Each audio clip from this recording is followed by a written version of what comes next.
The pandemic has unleashed anti-Asian racism in New York City and across the country, ranging in intensity from verbal to physical assaults.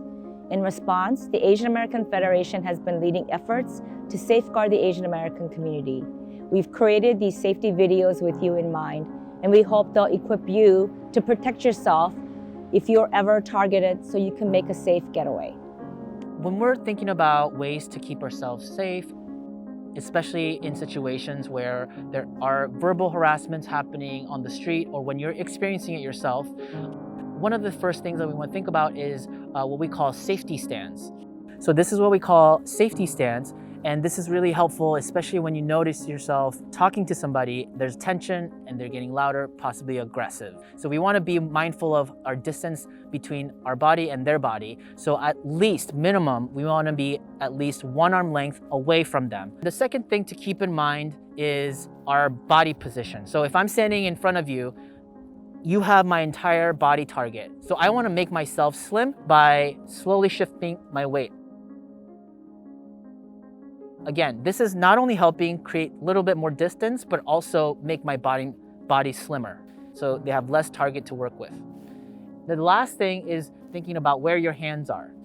When these things happen and the person is in front of me, they might get escalated to a point, they might start randomly throwing a punch. If my hands are in my pocket, it's gonna take some time to get them out. Or if they're here, this is showing agitation sign and I have to pull my arms. So ideally, we want to keep our hands up somewhere in the shoulder. You could do one of these. Some people feel comfortable doing this. Some people, they do this.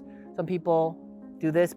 Whatever the case may be, you want to keep your hands somewhere within this vicinity.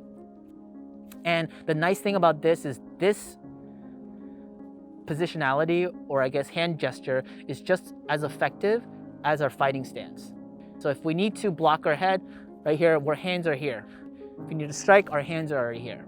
I don't want my hands in my pocket because even for a fraction of a second, this and this is too slow, or this is too slow. So I want to just keep my hands out here, whether you feel more comfortable doing this. These are some options.